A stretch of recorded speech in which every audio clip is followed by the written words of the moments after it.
Leaving Mormonism was as hard on me as it could be because I was as Mormon as I could be.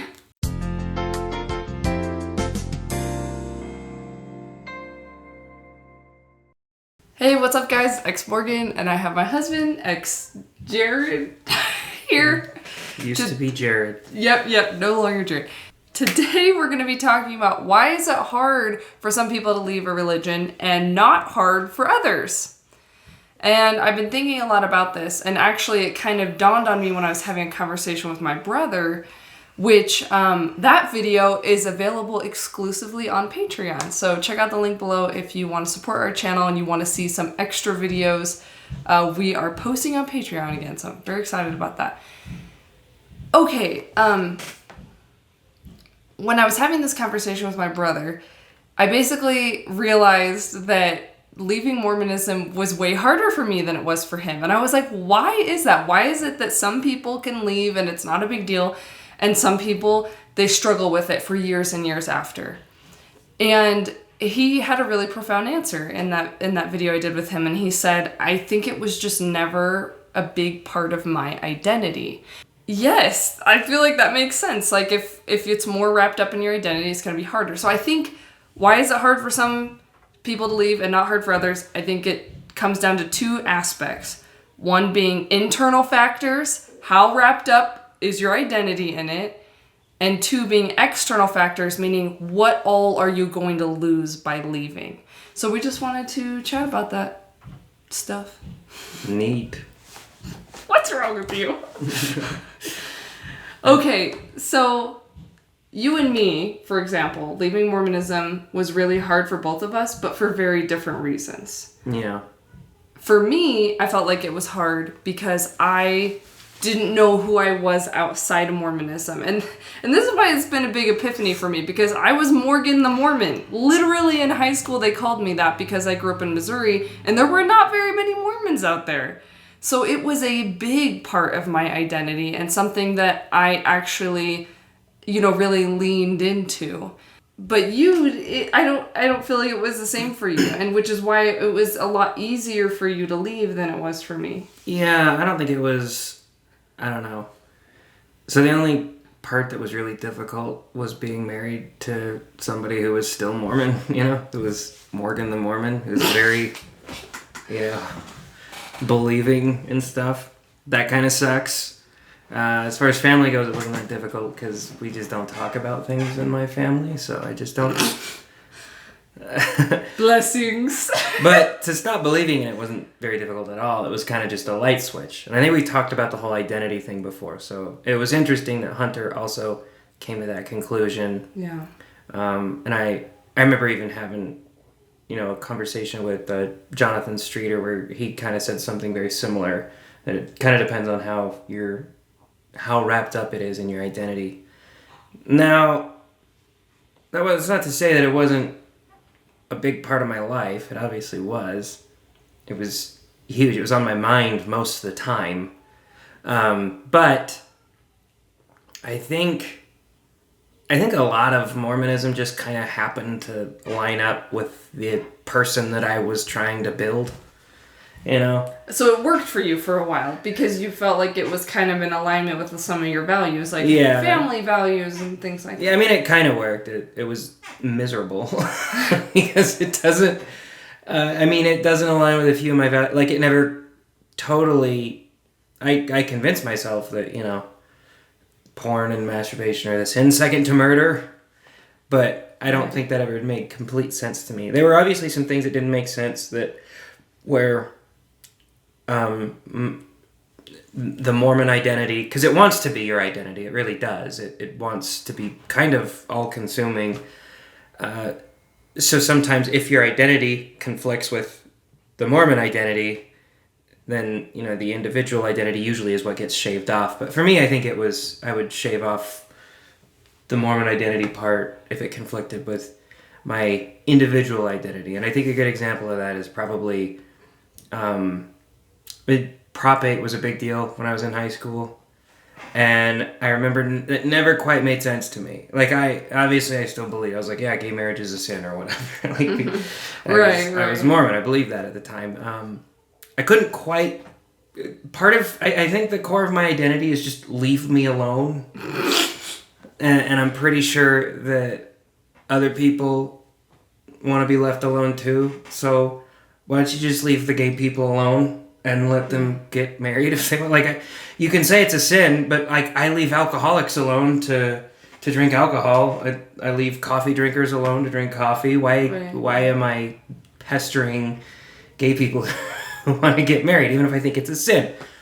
So the leave me alone aspect of my identity really won out from the Mormon identity. This all just kind of blows my mind because I feel like I've wondered for a long time, like, because I've heard of people who left Mormonism like as a teenager or a young adult, and how it just wasn't a big deal to them, and it blows my mind because it was a huge deal to me. Like, it was the hardest thing I'd ever done up until that point. And reflecting back on it, like, I mean, I get jealous and almost like frustrated when I hear people like, oh yeah, I left, yeah, you know, I grew up Mormon, but it was just like whatever. And I'm just like, what do you mean? I'm like I have suffered so much leaving this religion, and I'm realizing that it's because I had so much more invested in it personally. And I think the reason I had so much more invested in it personally was because I didn't have a strong sense of who I was. So the Mormon title gave me something to hold on to, something that would allow me to know how to act and what to value and what to do with my time and my life. And so I think, personally, from knowing you for a while, I think you've always had a very strong sense of self, a lot stronger than like a lot of people I know. And so I think that's why when you left, you were just like, I'm done with that. And it was hard for you, like you said, but the aspects of it that were hard for you weren't this like, oh my gosh, am I a bad person without Mormonism, or feeling guilty, or like, you know, it was more of like, oh boy, like, how am I going to deal with this in my marriage? You know, how am I going to, you know, be honest about what I'm thinking and what I'm feeling, and like more afraid of hurting people's feelings than like afraid of like God or condemnation, where I was afraid of those things. I was afraid of what people thought of me too, which was like another big part of it. Well, I think that's sort of a consequence of a belief structure that doesn't want you to build an identity outside of itself. Yeah. And I don't know, maybe that's too harsh to say about it, but I'm pretty sure it seems to me that Mormonism wants to be sort of your all-encompassing identity. And if you walk away from it, and I think age is a big deal too. If you leave it when you're like 15, you haven't put as much into it, but people who leave it when they're like in their 40s or even 50s. You have the sunk cost fallacy, right? Where it's like, I put so much into it, I don't want to lose that. That's part of it. Yeah, not only that, but they've gone through several different phases of life with that as their compass, and now they don't have that compass anymore. And so if you haven't built an individual identity when the Mormon identity collapses, you just don't have anything. And you go through a crisis, and you're left in middle age to try to build a person. And that's a big deal. Like, building a person takes your entire life, and now you have half of it left. Yeah. And it's scary. So I do think I had principles that, you know, somewhat aligned with Mormonism that would keep me in check. But it did kind of seem like, I don't know, I think my brain works in a weird robotic way too anyway, that like... there was an existential crisis there too, and that's a different thing. But I'm starting to believe that life is just one long existential crisis, because I didn't start... when I left Mormonism, I had it my whole life. Right. And I think I'll just always have it, and it'll be different stages. Hopefully it just, you know, gets better. Continually, like, progressing. Like, I totally understand that. So, we have internal factors versus external factors. I think in Mormonism, a lot of people find it an easier religion to leave in some ways than the more, I'll say, more strict religions or cults, like, you know, Scientology or Jehovah's Witness. LODM, La Luz del Mundo, ones like that, because externally there's automatically less you're going to lose. When you leave Mormonism, it can happen that your family doesn't talk to you ever again, but it's way more rare. They'll usually talk to you and maybe be kind of condescending and kind of pushing you to go back. But also I think it's happening, there's a movement happening that there's more and more kind of progressive Mormons, especially 30s and younger, that like if you do leave, they don't make a big fuss about it and they don't treat you weird. I swear it's largely the older generations that are going to give you it's not even just like more, time. It's not even like the progressive Mormons. It's almost, to me, I think for a Mormon, the first person they know closely that leaves it is devastating to them. Right. And then the second person is like nothing. Well, I think it's gradual, but I don't even think it's gradual. It might be gradual, but I think the first one's up here, the second one's like, poof, and then it gradually gets. That's what it seems to me. That is interesting. Okay, maybe it depends on the person, but maybe that's a pattern. I don't know. I think once people get used to people leaving the church, I don't know. I do think that Mormonism and Jehovah's Witnesses are a good compare and contrast there, because right. Obviously, Mormonism will try to set up more kind of ominous, vague, but internal consequences for you walking away from it. Like, right. You'll lose your blessings, you won't have morals, you'll go off the deep end, and I mean, some people do. But right. But those are all internal struggles. They don't, Jehovah's Witnesses, they will do that, and then on top of that, they will add external struggles. Like, they tell your family to shun you. Right, they tell you to not go out and get an education so that you will be more dependent on them. Right, because if you're living like with your family and you don't have an education, you don't have a way to survive, then like, well, you're going to get kicked out of the house. Like, so I do think that why is it easier for some people than others? Again, the external factors come into play. What external factors have affected you in considering leaving your religion or in leaving it? How many family members did you lose? Did you lose your job? Did you lose clients? Did you lose, all of those things factor in, and then the internal things factor in as well, and then you add that all up and it's going to tell you how hard it is for you to leave versus someone else. Yeah, it's interesting. I was talking to Jonathan Streeter. He did a while back. I think it was called The Three Apostates. It was him and Chris Shelton, who was a Scientologist, and I can't remember the guy's name. There was a Jehovah's Witness. Mm-hmm. And he talks about how he's like grateful that Mormonism was his burden rather than those two. Because, oh yeah, absolutely. Because like those two guys, he said they don't really have, marketable skills outside of, they have to make podcasting their life, basically. They have to make a living off of it. And Jonathan has his own job, so it's... Right, because they've spent 20, 30, 40 years working in the ministry. Yeah. They have no work skills. Yeah, so at least Mormonism doesn't try to heap on you a bunch of external consequences as well as the internal. Because they do encourage college, especially for men, but, sometimes for women too. At least better than some... Well, they definitely want women to go to college, because if women are not in college, then the men that are going to college aren't going to get married off to women and be stuck in Mormonism. Yeah, I get what you're saying. I don't know. I think that ex-Mormons, I don't know, it might be their individual experiences that are different. I think that they're a little too harsh on the church in that regard. I don't think that it discourages women from going to school. I would say, so I grew up, I did do Young Women's, and I would say that I don't feel like they discouraged it as much as they emphasized and encouraged getting married above all else. I don't know. I also grew up with my mom, who was very she's never been political at all, but I think back in the day she would have been a suffragette, like a second wave feminist, real give us equal rights type person. Because I remember her telling my sisters, yeah, you want to get married. Being married is awesome, but you get an education. And once you get married, you don't stop that education. You finish it, because you don't know what could happen, even if you want to be the stay-at-home mom. Yeah. you don't know what could happen. Like, maybe it doesn't work. Maybe the guy's a secret asshole.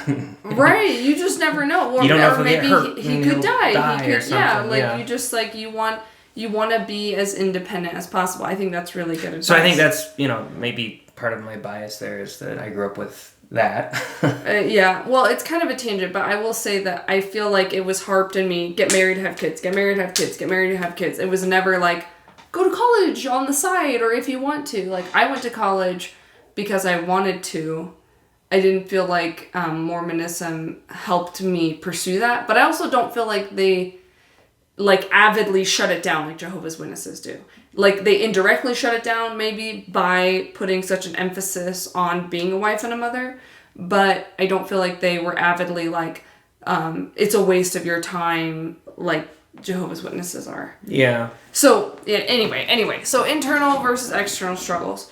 One thing I think that's important to realize, like, as you're processing, whether you're considering leaving religion or you've left, as you're processing it, to be patient, because the factors that go into how hard it was for you to leave are unique to you, and that you shouldn't compare yourself to other people, because you can't be other people. So you can't have an easier time than what you're having, because this is just your life, and your experiences have led you to having the exact amount of hard time that you're having. Does that make sense? Like, so be patient with yourself is what I'm saying, because it's really easy to look at someone and be like, well, they left 4 years ago and they're doing so good and I'm still not doing well. And it's like, okay, but why are you not doing well? And why don't you look at that instead of looking at that person? Because this is all you have. You are all you have. You got to work with what you got. You've got to compare yourself to who you were yesterday, not to who someone else is today, bucko. Yep, that's Jordan Peterson.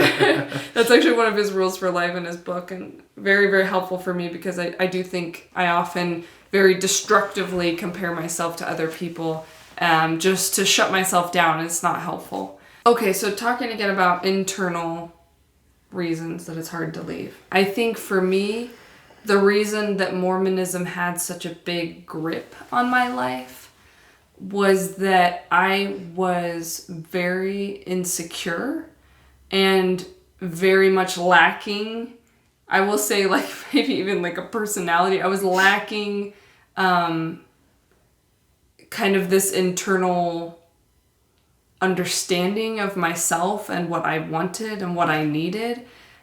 And because of that, Mormonism kind of filled that void, and it just made it so much harder to leave. And not only that, but Mormonism, in a way, it protected me, because I felt like I was so lacking. And a lot of that is because of the childhood trauma I experienced. It was like I was afraid of myself. I was afraid of being a bad person. And Mormonism kept me safe, because it gave me rules and it gave me this structure that told me I was a good person. And when you have those rules and those structure making you feel safe, then it's even harder to leave for that reason, because you're like, well, if I leave, how do I know if I'm a good person? How do I be a good person? Like, how do I figure that out? And I think what's helped me through that with leaving has been to try to lean on certain principles in my life that I feel like can guide me. Like, certain things like stealing. Like, I've decided, whether God is out there or not, I think stealing is wrong, because I think it's taking advantage of someone's hard work, and I don't think you should do that. I don't want people to steal from me, so I don't want to steal from other people. Another example would be like honesty. Like, I think honesty is a really good principle to lean into. Anyway, so the idea here is that if you're leaving Mormonism or any other religion, you're having a hard time, one thing that can kind of help you build that foundation back is finding principles that you can lean on, that can help you live your life in a way that feels good to you, that you can trust yourself, and that you can feel confident that you're a good person, even without this religion telling you you're a good person. Does that make sense? Yeah, I think that was something that was very tough for you. Was I always equate it to Mormonism's very bastardized version of humility, what it means to be humble. And what they claim that it means to be humble is, well, you basically hate yourself. But also, you're never allowed to determine whether or not you're a good person. Even though they have rules, they have all these rules, and it would sort of stand to reason that if you obeyed all the rules, that then qualifies you're you as a good person. You're still not allowed to say that. You're never allowed to say that you're, like, I think, like, you're never allowed to say, oh, I think I'm somewhat humble, because people will laugh at you and be like, well, you're not actually humble because you said you're humble. That's such like, I'm not allowed to acknowledge the good things about me. It has to come from somebody else. I don't even think that's intentional so much on the part of Mormonism. I think it's sort of just the way things happen, is that validation can only come externally. Right. Well, and I think that was a big hurdle for me to try to work through. Was I was like addicted to external validation. Like, because in Mormonism is like, you read your scriptures, you go to church, you go to the temple, like all of these things would give me this external validation of like, I'm a good person, and I just proved it. I just proved it to me, I proved it to everybody else, and it would kind of satiate that need to feel like a good person. And it made me feel like safer in a way, because it was like, I was so afraid of myself, because I don't know, I feel like growing up, I just learned how sucky people could be, and I was afraid that like I would do that, or that I would be capable of that. And it really messed with me. And so pulling that apart, it was like, okay, how can I learn to be okay without this external validation? It was really hard. And this is like, I don't know, this is kind of deep shit. Like, it's taken me a long time to figure this out, to understand that desperation I had inside of me, I was trying to fill with things outside of me, and that it just doesn't work. It gets you addicted to it because you need that fix again. You need to read your scriptures again so you feel good about yourself again. You need to go to the temple again so you feel good about yourself again. And it doesn't last. And it leaves you just still feeling empty. So you have to attack it at the root, which is like getting straight with yourself, like facing whatever, demons you've got going inside, facing your shame, and starting to learn to validate yourself, that you are okay with yourself. And that's really hard thing to do. And it's taken me a lot of years of journaling and therapy and everything to kind of get to that point. But I'm really proud of the progress I've made, because again, I really was Morgan the Mormon. Leaving Mormonism was like as hard on me as it could be, because I was as Mormon as I could be. I think you had this thing where you tried to wrangle the butterfly effect, basically. Like, you had to, the butterfly effect? No.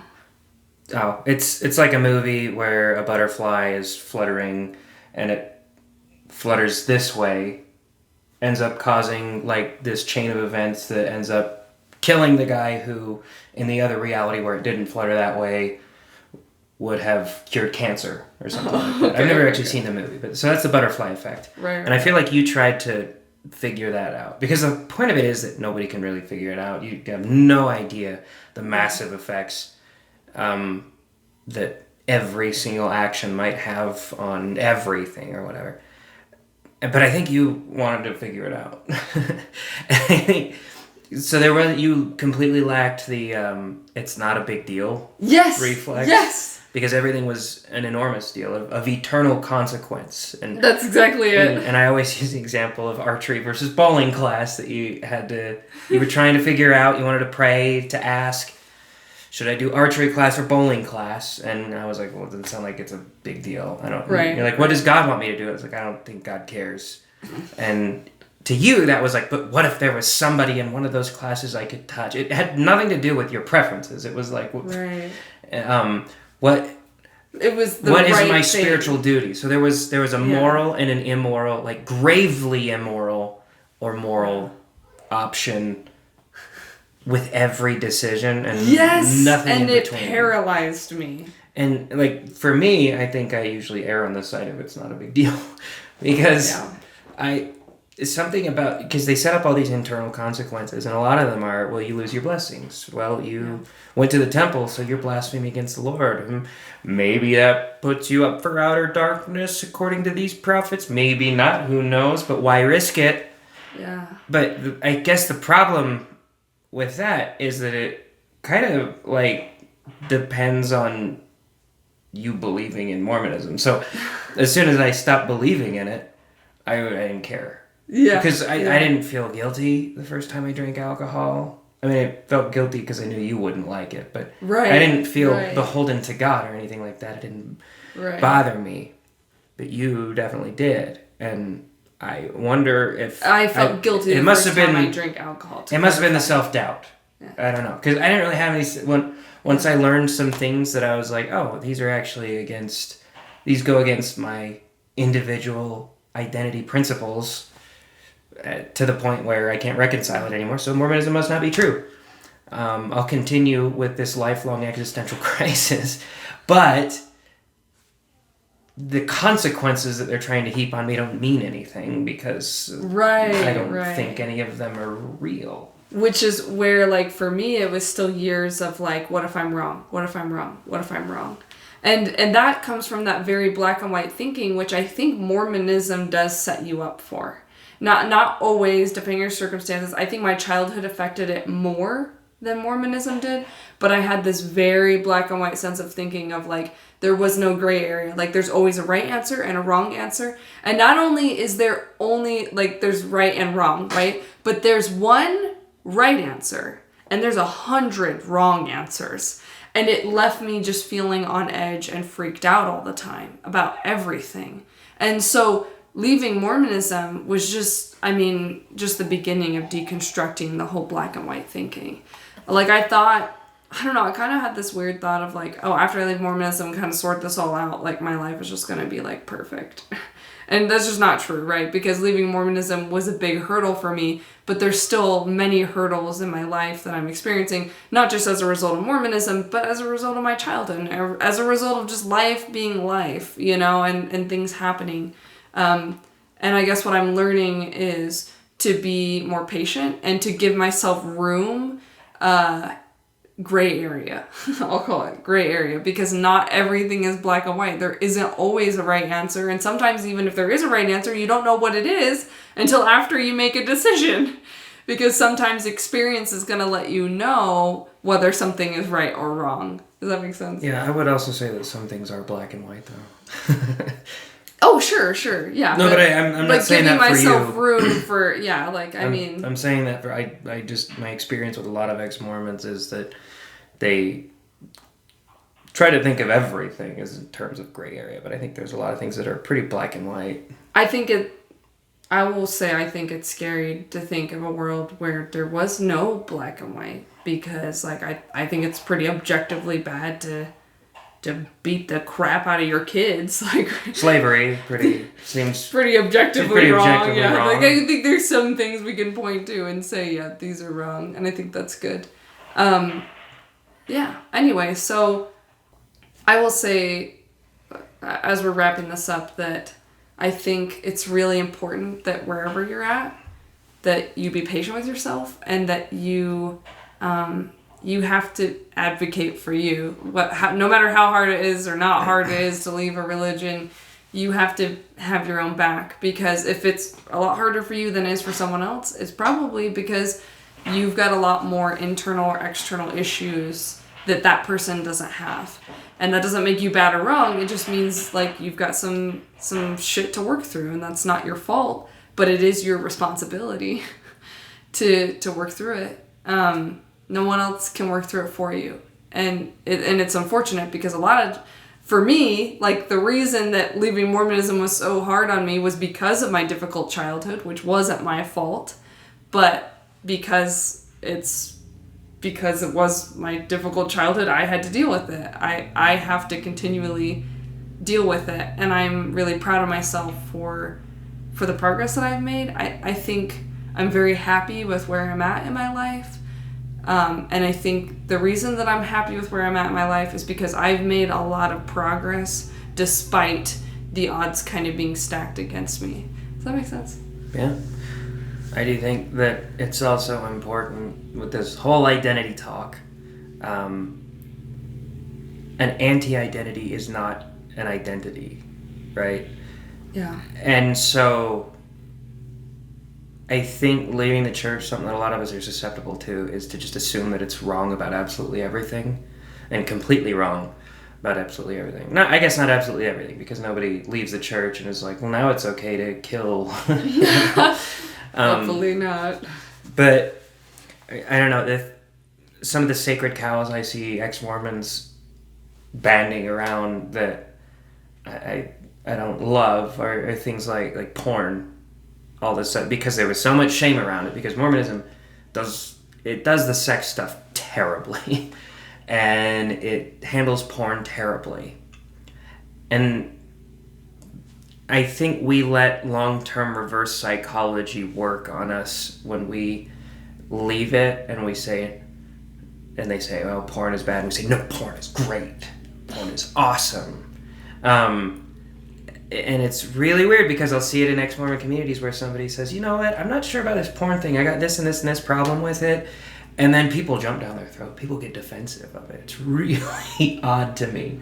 Right. So, I guess it's kind of a baby with the bathwater type thing. But I think ex-Mormonism is a stage, it's a liminal phase in life, something from which you're meant to graduate. And on your way to building your individual identity, because that's the important part, is building the individual identity. And if part of that individual identity lines up with Mormonism, don't shun it just because it lines up with Mormonism. Right. Yeah, if you say, you know what, I think monogamy is the right way to go, don't walk away from that just because Mormons walk toward it. That's kind of a funny one, because they were polygamists forever. But that was just an example. Yeah. I like what you said about an anti-identity, because I do feel like you feel so empty when you leave a religion that having the anti-identity kind of fills that void temporarily. But, like, it's not somewhere you should stay. Like, the idea is that you should be figuring out, who am I? What do I want? What makes me happy? What makes me feel fulfilled? Like, how can I get my needs and wants met? How can I be curious about what I'm struggling with and understand myself better so that I can live better? And I think that, you got to be careful of that pitfall of, like, oh, who am I? I don't know. I'm ex-Mormon. It's not a good identity to lean into forever. It's one you need at first, but then, like, start branching out. Okay, who am I outside of this identity? And if you don't know, then you should try to find out, because life is going to be much more fulfilling if you try to live it in a way that's congruent with you and unique to you, and not just, oh, well, I don't know, I just hate Mormons. That's not healthy. Yeah, I think getting to the point where you can leave the church and basically leave it alone eventually. Oh my God. People hate me for saying stuff like that, but they might. But that's not me chastising people for being angry with it, because I was angry with it for a long time. Sometimes for years. It's just very freeing to eventually just be like, let them do their Mormon thing. It's very freeing to not feel like you have to watch podcasts all day long about it. Okay. I'll say that. All right, cool. Well, thank you guys for watching this. Huge thanks to our Patreon supporters who have been there supporting us even when I had my baby and I wasn't posting. And now that I feel like my life is going much better again, I am back to posting exclusive content on Patreon. So if you want to support this channel, it would mean so much to me if you guys would subscribe on Patreon. It's as cheap as $5 a month. You can cancel anytime. And basically, it just makes this channel possible. I mean, this channel means a lot to me. It means a lot to me regardless of how much money it makes. But without the money, it just comes out of our pocket to keep the channel running, which is unfortunate.